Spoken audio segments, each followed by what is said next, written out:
മോനുവേ വാ ഉണ്ടോ ഞാൻ ഒന്നും എടുക്കത്തില്ല. എടുത്തു വെച്ച് പിന്നെ എട് അവള് ബിസ്ക്കറ്റ് കൊണ്ടുവച്ചു.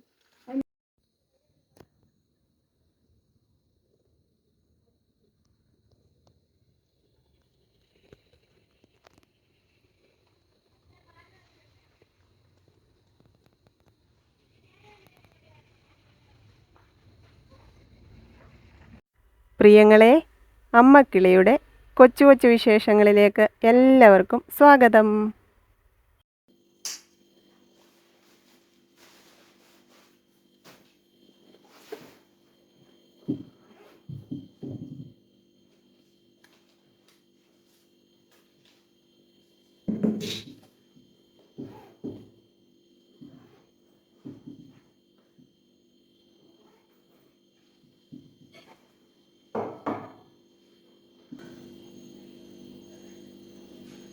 ഈ സാധനങ്ങളെല്ലാം ചൂമിക്കൊണ്ട് ഇങ്ങോട്ട് വന്ന് മോനിക്കുട്ടൻ്റെ കയ്യിലും കുറേ സാധനങ്ങളുണ്ടായിരുന്നു. എന്നാൽ അത് കൊണ്ടുവച്ചിട്ട് വരണേന്ന് ഞാൻ പറഞ്ഞു, വന്നില്ല. അതെല്ലാം എടുത്തോണ്ട് എനിക്ക് ശ്വാസം മുട്ടും.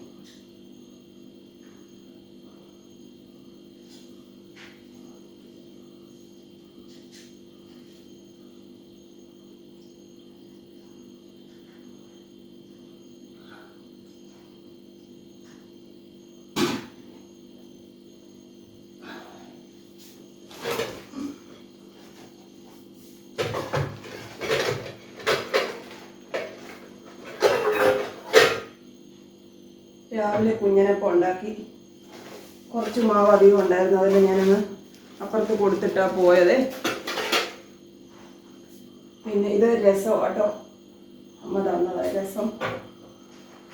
പിന്നെ ഇന്ന് കുറേ സാധനങ്ങളൊക്കെ വാങ്ങിക്കാനുണ്ടായിരുന്നു. സൂപ്പർ മാർക്കറ്റിൽ നിന്ന് നമ്മുടെ സാമ്പ്രാണിക്കട്ട വാങ്ങിച്ചു, പിന്നെ ലിക്വിഡ് വാങ്ങിച്ചു. ഇതിൻ്റെ വേറൊരു മണമുള്ളത് ഇവിടുന്ന് നമ്മുടെ ഹാപ്പി മാർട്ടിൽ നിന്ന് മേടിച്ചായിരുന്നു. അത് നല്ലതായിരുന്നു കേട്ടോ, ഉജാലയുടെയാണ്.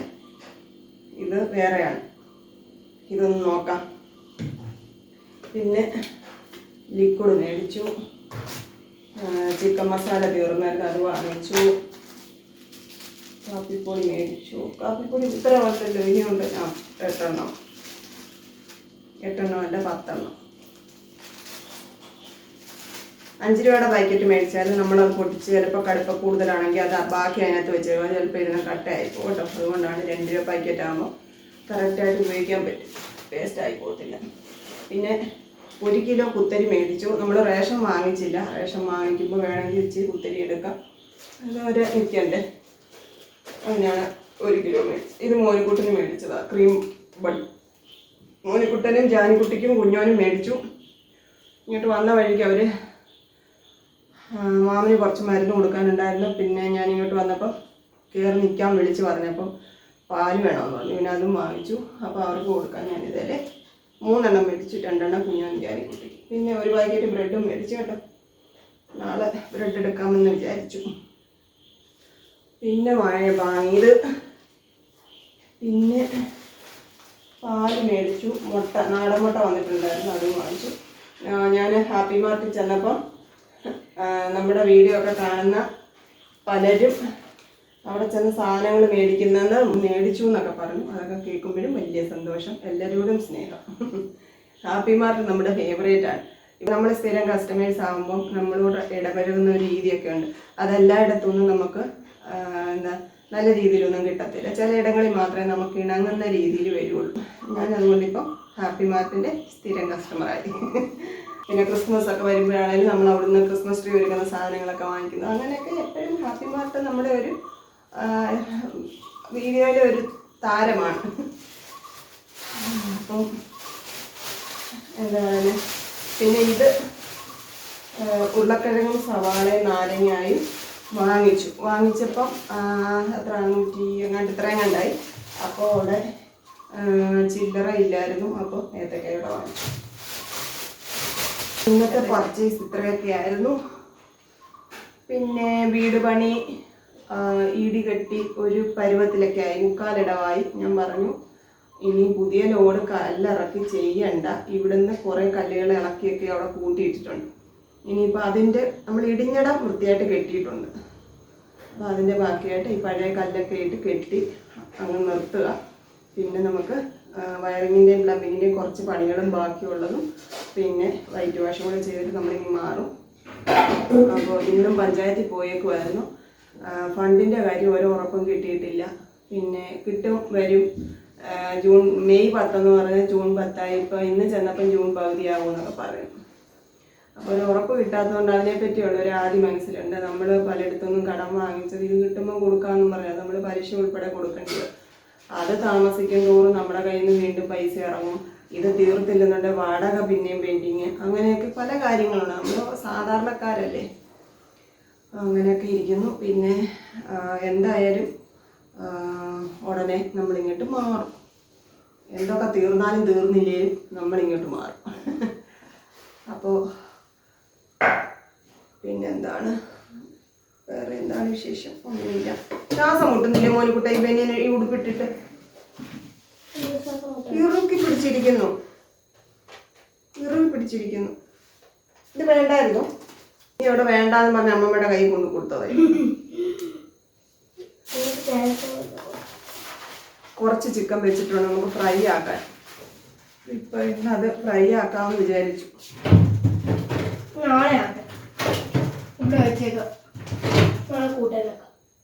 രാവിലെ ചപ്പാത്തി നല്ല ബ്രെഡ് മേടിച്ചു. രാവിലെ കഴിക്കാം. രാവിലെ മതിയോ? രാവിലെ വരട്ടിയോ? രാത്രിയിലത്തേക്കോ? രാത്രിയിലേക്ക് മുട്ട വരട്ടാൽ മതി. സന്തോഷം. അപ്പോ പുതിയതാണോ? പുതിയത് അവിടെ ഉണ്ടല്ലോ, അവിടെ ഇരിക്കുന്നത് തീരട്ടെ എന്നിട്ട് തരാം. അപ്പൊ ഞാൻ ഒന്ന് കുളിച്ച് ജപിച്ചിട്ടൊക്കെ വരാം. ഇന്ന് മോനുകുട്ടൻ പറഞ്ഞതനുസരിച്ച് നമ്മൾ മുട്ട വറുത്ത് ചോറുന്നതായിരിക്കും. അമ്മ രസം തന്നു. പിന്നെ ഉണക്കമീൻ തോരനില്ലേ, നമ്മുടെ ഉണക്ക നെത്തോലി തോരൻ, അത് ഇച്ചിരി ഇരിപ്പുണ്ട്. പിന്നെ ക്യാരറ്റ് തോരൻ, പിന്നെ എന്തുവാ, അതൊക്കെ ഉള്ളൂ. അത് മതി. നാളെ അല്ലേ ബ്രെഡിൻ്റെ കൂടെ എടുക്കാം ചിക്കൻ. കുഞ്ഞോനെ അമ്മയുടെ ഒക്കെ കൊണ്ട് വിട്ടിട്ടാണ് പഞ്ചായത്തിൽ പോയത്. അപ്പം തിരിച്ചു വന്നിട്ട് മാമൻ വന്ന് വിളിച്ചോണ്ട് പോകായിരുന്നു. അപ്പോൾ ഉറക്കത്തിൻ്റെ ഒരു ക്ഷീണം, ഉറങ്ങാൻ കിടന്നപ്പോഴാണ് മാമൻ വന്ന് വിളിച്ചോണ്ട് പോകാൻ. അതുകൊണ്ട് ഇന്നൊരു മൂഷാട്ട എടുത്തു ഇങ്ങനെ ഇരിക്കും, ഉറക്കം ശരിയാവാഞ്ഞതുകൊണ്ട് ഞാൻ ചെന്നപ്പോൾ ഇങ്ങനെ കവിളൊക്കെ വീർപ്പിച്ച് വെച്ചേക്കും. പിന്നെ ഇങ്ങോട്ട് ഇറങ്ങിയപ്പോൾ ടാറ്റയൊക്കെ തന്നു കേട്ടോ. അങ്ങോട്ട് ഞാൻ വീട്ടിലോട്ട് ഇറങ്ങിപ്പോയില്ല, വഴി നിൽക്കുമായിരുന്നേ. ഇത്രയൊക്കെ ഉള്ളൂ ഇന്നത്തെ പകലത്തെ വിശേഷങ്ങൾ. ഞാൻ കുളിച്ചേം വെച്ച് വരാം. ഇതെല്ലാം ഒന്ന് എടുത്ത് വെക്കട്ടെ.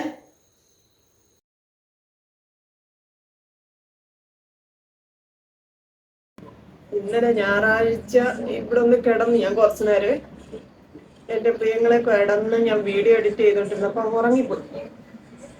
ഉറങ്ങിയിട്ട് ഞാൻ ഇടയ്ക്കൊന്ന് തിരിഞ്ഞു കിടന്നു. എൻ്റെ ദൈവമേ, എന്തോ വേദനയായിരുന്നു ദേഹത്തെല്ലാം. എനിക്ക് അറിഞ്ഞുകൂടാ, അത് പറയാൻ എനിക്കറിയില്ല.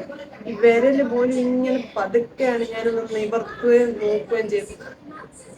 അതിവേദന ദേഹം മൊത്തം. എന്നിട്ട് എനിക്ക് കിടക്കാൻ പറ്റുന്നില്ല. ആ വേദന എടുത്തിട്ട് ഞാൻ അങ്ങ് ഉണർന്നു. പിന്നെ അങ്ങോട്ട് തിരിഞ്ഞു ഇങ്ങോട്ട് തിരിഞ്ഞു അങ്ങനെ കിടന്നു. എങ്ങനെ അത് എക്സ്പ്രസ് ചെയ്യുന്നത് എനിക്കറിയത്തില്ല. അത്ര വേദനയായിരുന്നു എനിക്ക് ഇന്നലെ ആ സമയത്തൊന്ന് കിടന്നപ്പോഴേ. രാത്രി കിടന്നപ്പോഴും എനിക്ക് വല്ലാത്ത അസ്വസ്ഥതയായിരുന്നു. രാത്രിയിൽ ഒന്ന് ഉറങ്ങിക്കഴിഞ്ഞ് കണ്ണ് തുറക്കുമ്പോൾ എപ്പോഴും അങ്ങനെ തന്നെയാണ്, പക്ഷെ ഇന്നലത്തെ അതിവേദനയായിരുന്നു. ഉറങ്ങിക്കഴിഞ്ഞാൽ കണ്ണ് തുറന്നാൽ ഈ ഉറക്കത്തിനിടയ്ക്ക് കണ്ണ് തുറക്കുമ്പോൾ ഈ അതിവേദന ഇങ്ങനെ നമുക്കങ്ങ് വല്ലാത്ത ബുദ്ധിമുട്ടാണത്. എനിക്ക് അറിഞ്ഞുകൂടാ ഇതൊക്കെ എന്തുവാണെന്നുള്ളത്. വേദനയുടെ ഗുളികകളൊന്നും അങ്ങനെ കണ്ടമാനം കഴിക്കാനും പാടില്ലല്ലോ. ഇത് എവിടെയാണ് എന്താ വേദന എന്നറിയാതെ എന്തോ കഴിക്കും. തലവേദനയാണോ? അല്ല. ദേഹത്ത് വേദനയാണോ? അല്ല. കൈക്കും കാലം എനിക്ക് അറിഞ്ഞുകൂടാ അതെങ്ങനെയാ പറയുന്നത്. അയ്യോ, ഇപ്പൊ ഞാൻ പറഞ്ഞില്ലേ, കുറച്ച് സമയം ഒന്ന് ഇരുന്ന് കഴിഞ്ഞാൽ ഉടനെ പുറത്ത് വേദന. എനിക്കില്ലാത്ത വേദനകളൊന്നുമില്ല. പിന്നെ ഇന്നത്തെ വീഡിയോയിൽ ഞാൻ ഒരാളെ കാണിക്കാം കേട്ടോ. പഴയ വീഡിയോസിലൊക്കെ ഞാൻ പറഞ്ഞിട്ടുണ്ട് എൻ്റെ പപ്പയ്ക്ക് 2 പെങ്ങന്മാരാണ്. പപ്പയാണ് ഏറ്റവും മൂത്ത ആൾ. അതിൻ്റെ നേരെ ഇളയ പെങ്ങള് ഇടുക്കിയിലാണ് മാമിയെ കല്യാണം കഴിച്ചുകൊണ്ട് പോയത്. പപ്പയുടെ പോലിരിക്കുക. അതുകൊണ്ടായിരിക്കാം എനിക്ക് ഭയങ്കര അറ്റാച്ച്മെന്റ് ഉള്ള ഒരാളായിരുന്നു. ഞങ്ങൾ എപ്പോഴും കാണുകയും വിളിക്കുകയൊന്നും ചെയ്യത്തില്ലെങ്കിൽ എനിക്ക് വത്സമാമി എൻ്റെ പപ്പയെ ഓർക്കുമ്പോൾ വത്സമാമി ഇങ്ങനെ ഓർക്കും, അങ്ങനെയായിരുന്നു. അപ്പൊ മാമി ഇങ്ങനെ ഞങ്ങളിവിടെ താമസമാണൊക്കെ ഇവിടെ വന്നിട്ടുണ്ട്, കുറച്ച് ദിവസമൊക്കെ ഇവിടെ വന്ന് താമസിച്ചു. അങ്ങനെ ലാസ്റ്റ് വന്ന് വളരെ ഒത്തിരി ഭയങ്കര സന്തോഷത്തിൽ ഇവിടുന്ന് തിരിച്ചൊക്കെ പോയി. അത് കഴിഞ്ഞ് ഞങ്ങൾ അങ്ങോട്ട് ചെല്ലണമെന്നൊക്കെ പറഞ്ഞു. അങ്ങനെ വലിയ ഇതായിട്ടിരിക്കുമ്പോഴാണ് കോവിഡ് വന്നത്. കോവിഡ് വന്ന സമയത്ത് നമുക്ക് ലോക്ക്ഡൗൺ ഒക്കെ ആയല്ലോ. അപ്പോൾ ആണെങ്കിൽ ഒരു പ്രാവശ്യം കോവിഡ് നമ്മുടെ നാട്ടിൽ വന്ന് കോവിഡ് പോസിറ്റീവ് ആകുന്നതിനെ പറ്റിയൊക്കെ ന്യൂസ് വരാൻ തുടങ്ങി. ആ സമയത്ത് ഒരു ദിവസം എനിക്ക് ഫാർമസിയിൽ പോകണ്ട, അന്ന് ലോക്ക്ഡൗണിന്റെ എന്തോ പ്രശ്നമായിട്ട് ഞാൻ വീട്ടിൽ തന്നെ ഉണ്ട്. അങ്ങനെ ഇരുന്നൊരു ദിവസം എനിക്ക് 2-3 ദിവസമായിട്ട് മാമിയെ വിളിക്കണം എന്നുണ്ട്. മാമി എന്നെ വിളിക്കുന്നില്ലല്ലോ, മാമി ഒന്ന് വിളിക്കണം എന്നൊക്കെ കുറെ ദിവസമായിട്ട് മനസ്സിൽ ഇങ്ങനെ ചിന്തയുണ്ട്. അപ്പം അന്ന് അവധി എടുത്തിരുന്നപ്പോൾ ഞാൻ വിചാരിച്ചു മാമിയെ ഒന്ന് വിളിക്കാം എന്നൊക്കെ രാവിലെ ജോലിയൊക്കെ ചെയ്തുകൊണ്ടിരുന്നപ്പോഴെല്ലാം ഓർത്തെ. അപ്പൊ ജോലിയൊക്കെ കഴിഞ്ഞ് മുത്ത് സ്കൂളിൽ പോയി. മോനിക്കുട്ടൻ അന്നേരം അംഗൻവാടിയിലെങ്ങാണ്ട് പഠിക്കുക, അത്രയെങ്ങാണ്ടേ ഉള്ളേ. അപ്പൊ ഞാൻ ഇവിടെ ഈ കട്ടിലേ വന്ന് ഞാൻ കിടന്നു. ജോലി കഴിഞ്ഞ് എനിക്കിതുപോലെ ക്ഷീണം, ഞാൻ ഇവിടോട്ട് കിടന്നപ്പം ഇവരുടെ പപ്പ തന്നെ എന്നോട് വന്ന് പറഞ്ഞു, വത്സമാമിക്ക് സുഖമില്ല, ഹോസ്പിറ്റലിലാക്കിയേക്കോ, കോവിഡാണെന്ന് പറഞ്ഞു കേട്ടോ. അപ്പൊ എനിക്ക് കേട്ടപ്പോ കോവിഡ് അന്ന് ഭയങ്കര ഡേഞ്ചറായിട്ട് ഇരിക്കുമല്ലേ, കേട്ടപ്പോ എനിക്ക് പേടിയും വിഷമവും തോന്നി. പിന്നെ കുറച്ച് കഴിഞ്ഞിട്ട് എന്നോട് വന്ന് പറഞ്ഞു, എന്താ മാമിക്ക് സീരിയസ് ആണ് എന്ന് പറഞ്ഞു. എന്നിട്ട് പറഞ്ഞു, നിന്നോട് പറയണ്ടെന്ന് വിചാരിച്ചതാ മാമി പോയെന്ന് കേട്ടോ. അപ്പൊ ഉണ്ടല്ലോ രാവിലെ മുതൽ ഇവിടെ ന്യൂസിൽ കാണിക്കുന്നുണ്ട്. പിന്നെ എന്താ ഇത് ഞാൻ കാണുന്നില്ല, അവിടുന്ന് വിവരമൊക്കെ അറിഞ്ഞിട്ട് എന്നോട് പറഞ്ഞുമില്ല. അപ്പം ആ ഒരു ദിവസം ഞാൻ എങ്ങനെ കടന്നു പോയെന്ന് അറിയത്തില്ല കേട്ടോ. പിന്നെ എനിക്ക് പോയി കാണാൻ പറ്റാത്ത ഒരു അവസ്ഥയല്ലേ, നമുക്ക് ലോക്ക്ഡൗൺ ആണ്. പിന്നെ പ്രത്യേകിച്ച് ഇങ്ങനെയൊക്കെ ഇരിക്കുന്ന സമയത്ത് പോവാൻ ഒരു കാരണവശാലും പോകാൻ പറ്റാത്ത ഒരവസ്ഥയിലായിപ്പോയി. എനിക്കങ്ങനെ മാമിയെ വന്ന അവസാന നിമിഷം പോലും മാമിയെ കാണാൻ പറ്റാതെ അതൊരു ഭയങ്കര ഒരു ദുഃഖമാണ് ഇന്നും എന്നും. അപ്പൊ ഞാൻ പറഞ്ഞു വന്നത് അതൊന്നുമല്ല, മാമിക്ക് 3 മക്കളുണ്ട്, 2 ആൺകുട്ടികളും 1 മോളുമാണ്. അപ്പൊ മോളെ ഞാൻ ഇന്നത്തെ വീഡിയോയിൽ കാണിക്കുന്നുണ്ട് കേട്ടോ. നിങ്ങൾക്ക് ആർക്കെങ്കിലും ഒക്കെ അറിയാവുന്നവരാണോ മോളോട്? എന്താ മോള് വർക്ക് ചെയ്യുന്നിടത്തൊക്കെ കുറെ ആൾക്കാരൊക്കെ എന്റെ വീഡിയോസ് ഒക്കെ കാണുന്നവരുണ്ട്. മോളോട് ഞാൻ സംസാരിക്കുകയൊക്കെ ചെയ്തിട്ടുണ്ട്. ഒരു ചെറിയൊരു ഇന്റർവ്യൂ ഉണ്ടായിരുന്നു, അത് നമുക്ക് കാണാം കേട്ടോ. ഫുള്ള് എനിക്ക് കാണിക്കാൻ പറ്റുമെന്ന് അറിഞ്ഞുകൂടാ, അതുകൊണ്ട് ഞാൻ അതിന്റെ കുറച്ച് ഭാഗം ഇതിനകത്ത് ആഡ് ചെയ്തേക്കാമേ.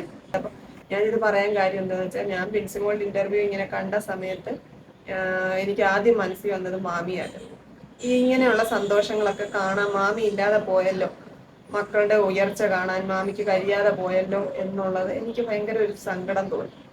കാരണം അതൊക്കെ എത്രയോ ആഗ്രഹിച്ചിരുന്ന ആളാണ് മാമി. ആണെങ്കിൽ ഒരുപാട് കഷ്ടപ്പെട്ട് വളർത്തി അവരുടെ ഒരു എന്താ പറയുന്നത്, ഇപ്പോഴത്തെ ഒരു നല്ല സമയം ഒന്നും കാണാൻ നിൽക്കാതെ എന്നിട്ട് പോയി കളഞ്ഞല്ലോ എന്നോർത്തപ്പോൾ എനിക്ക് സങ്കടം വന്നു. ബിൻസിമോളെ നിങ്ങൾ ഹോസ്പിറ്റലിൽ വെച്ച് കണ്ടിട്ടുള്ളവരൊക്കെ ഉണ്ടെങ്കിൽ കമന്റ് ഇടണം. കൂടെ ജോലി ചെയ്യുന്ന ആരെങ്കിലും വീഡിയോ കാണുന്നുണ്ടെങ്കിൽ കമന്റ് ഇടണം കേട്ടോ, ചുമ്മാ ഒരു സന്തോഷത്തിന്.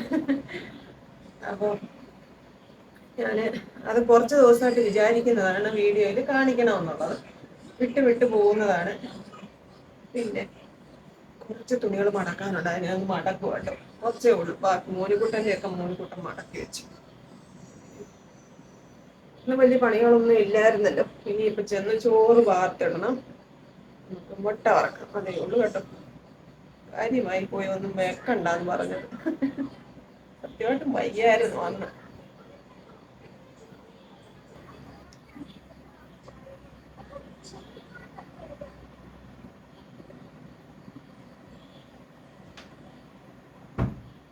നമസ്കാരം.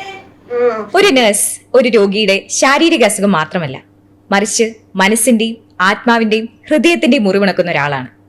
അങ്ങനെ ഒരു കംപ്ലീറ്റ് ശുശ്രൂഷ ലഭിച്ച ഒരു പേഷ്യന്റ് ആ സിസ്റ്ററിന്റെ പേര് മറന്നുപോയാലും ഒരിക്കലും അവർ നൽകിയ ശുശ്രൂഷ മറക്കില്ല.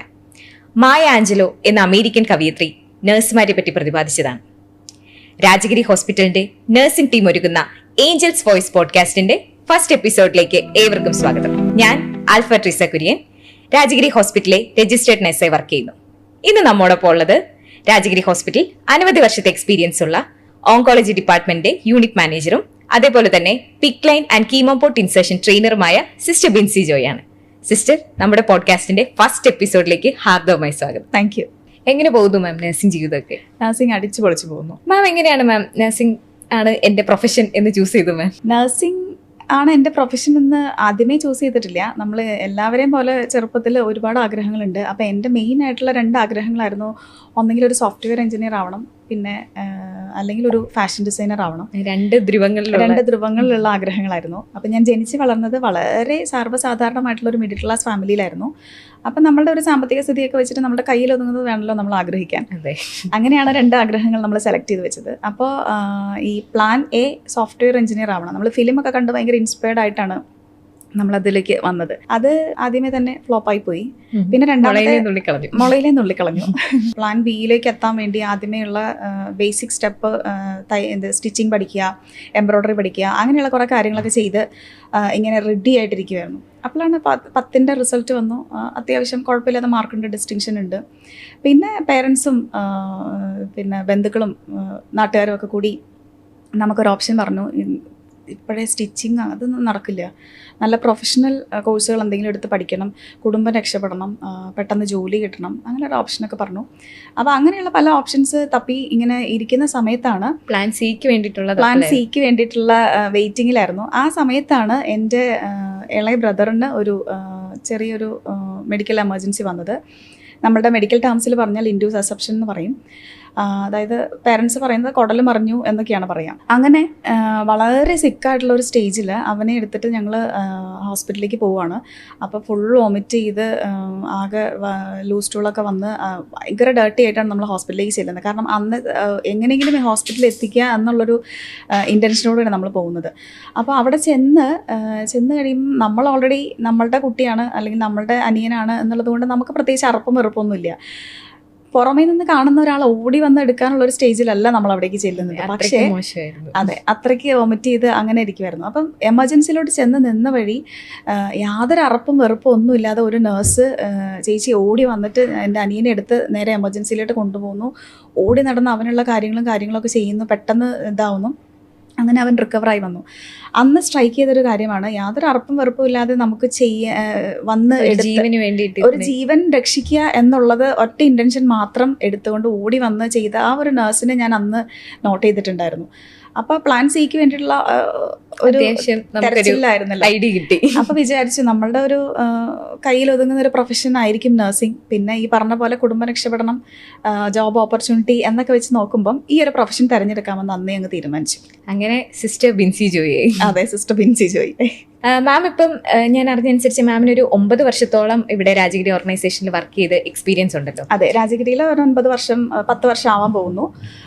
മൊത്തം ഒരു 15 വർഷത്തിന് മേലെ എക്സ്പീരിയൻസ്. 15 വർഷത്തിന് മേലെ എക്സ്പീരിയൻസ്. അപ്പൊ ഇത്രയും കാലം എക്സ്പീരിയൻസ് ഉള്ള ഒരാൾക്ക് എന്തായാലും ജീവിതത്തിൽ നമുക്ക് നഴ്സിംഗിലോട്ട് കിടക്കുമ്പോൾ ഒത്തിരി അനുഭവങ്ങളുണ്ടാവും. ഓർക്കാൻ ഇഷ്ടപ്പെടുന്നതും എന്നാൽ ഓർക്കാൻ ഇഷ്ടപ്പെടാത്തതും ഒത്തിരി അനുഭവങ്ങളുണ്ടല്ലോ.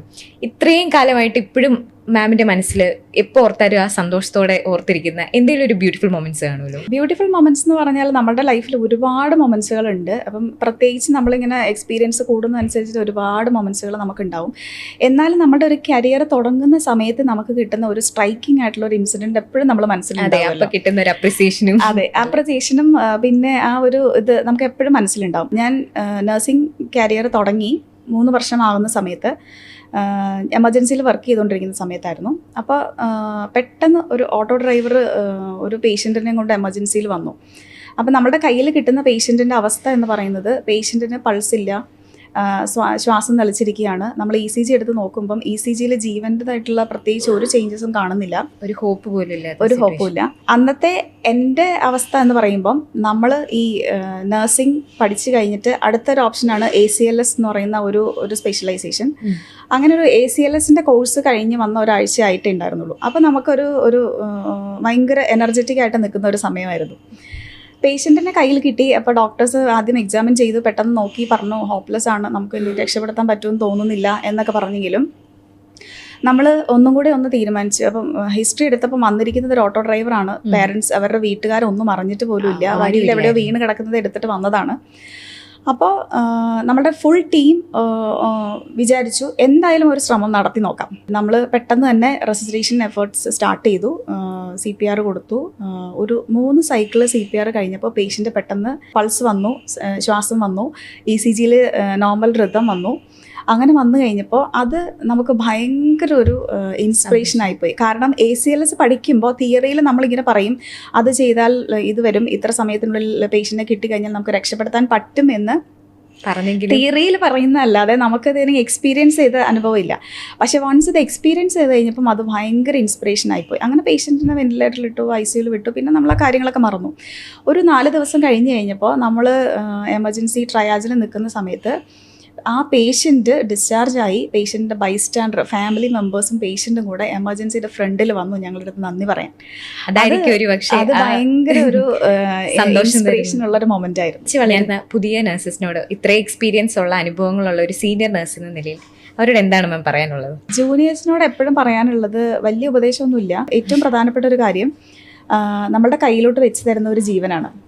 ആ ജീവൻ നമുക്ക് നഷ്ടപ്പെടുത്താൻ ഒരു അവകാശവുമില്ല. അതിനെ എത്രത്തോളം ബൂസ്റ്റ് ചെയ്യാൻ പറ്റുന്ന രീതിയിൽ നമ്മളുടെ കയ്യിൽ നിന്ന് പിഴവുകൾ വരുത്താതെ ആ ജീവനെ നിലനിർത്തി അവരുടെ ആരോഗ്യം വീണ്ടെടുത്ത് കൊടുക്കുക എന്നുള്ളതാണ് നമ്മളുടെ ഏറ്റവും അൾട്ടിമേറ്റ് ഉത്തരവാദിത്തം. അപ്പോൾ അത് നന്നായി നിർവഹിക്കുക. മാം നല്ലൊരു മെസ്സേജാണ് ഞങ്ങൾക്ക് നൽകിയത്.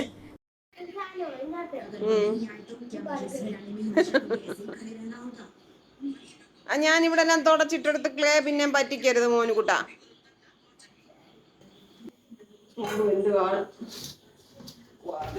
വാർത്തിടാമേ.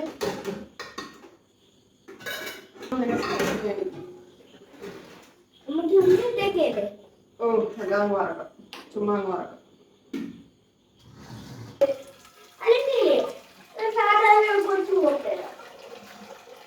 ഗ്യാസ് ഓഫ് ചെയ്ത് വെച്ചേക്കുവാ, കൂട്ടിയേക്കുവാ. ഒരാളെന്തോ കാണിക്കുന്നത് കണ്ടല്ലോ. ഞാനത് എടുത്ത് തരാന്ന് പറഞ്ഞപ്പം വേണ്ട.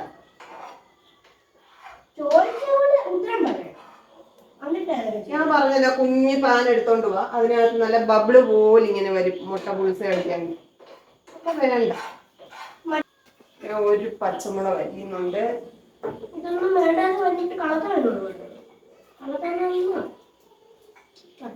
പിന്നെ ഒരു ചോന്നുള്ളി എടുത്തിട്ടുണ്ട് വലിയ.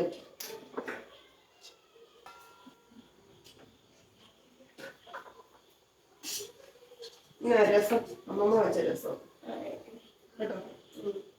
ക്യാരറ്റ് തോരന്. മുട്ട വറുത്ത് കഴിക്കുമോ മോന് കുട്ടുന്ന?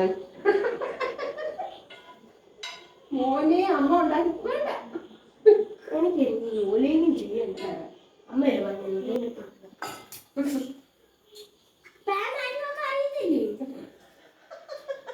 എല്ലാത്തിനും എനിക്കാ കുറ്റം. രസം ഒഴിക്കട്ടെ, രസം ഒഴിക്കട്ടെ. ഇത് കഴിച്ചിട്ട് വരാം. ഇങ്ങനെ ചോറായിരിക്കണം. കൊള്ളാമോ? എല്ലാരും അതല്ലേ പറ്റൂ.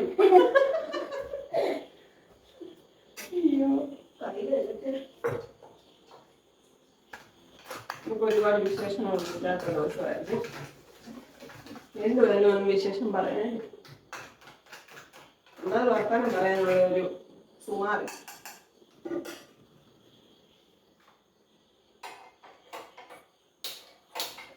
ഇതിനകത്ത് എണ്ണമയമുണ്ട്, നമുക്ക് ഇതിനകത്ത് ഒഴിക്കാം.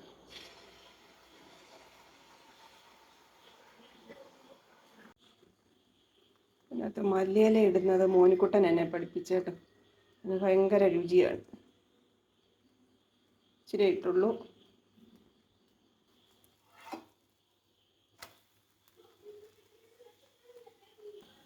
ചോറ് വിളമ്പാ.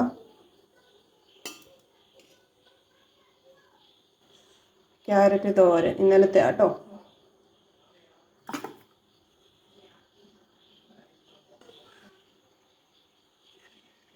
അമ്മ വെച്ച് തന്ന രസമാണ്, എൻ്റെ മടിച്ച് രസമല്ല. നമ്മുടെ മുട്ടക്കുട്ടൻ ഇവിടെ വെക്കാം. ഇനി ഇച്ചിരി ഇഞ്ചി കറിയും കൂടെ വെക്കാം അല്ലേ. അപ്പോൾ ഇന്നത്തെ നമ്മുടെ അത്താഴം ഇതാണ്. കഴിക്കട്ടെ പ്രിയങ്ങളെ. ശാരീരിക ബുദ്ധിമുട്ടുകൾ കാരണമാണ് ഇങ്ങനത്തെയൊക്കെ കുഞ്ഞു കുഞ്ഞു വീഡിയോ ആയി പോകുന്നത് കേട്ടോ. ഉഷാറുള്ളപ്പം എൻ്റെ പ്രിയങ്ങളോട് എല്ലാ വിശേഷങ്ങളും ഞാൻ പറയാറുണ്ടല്ലോ. അപ്പോൾ നമുക്ക് അടുത്ത ദിവസം ഇനിയും കാണാം. അതുവരെ എല്ലാവർക്കും ta-ta, okay, bye bye, see U.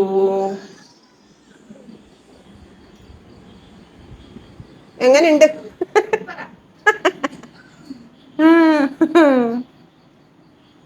മതിയോ ചോറ്? ആ കൊച്ചു കൊച്ചു വീട്ടുവിശേഷങ്ങളുമായി വീണ്ടും കാണാമേ.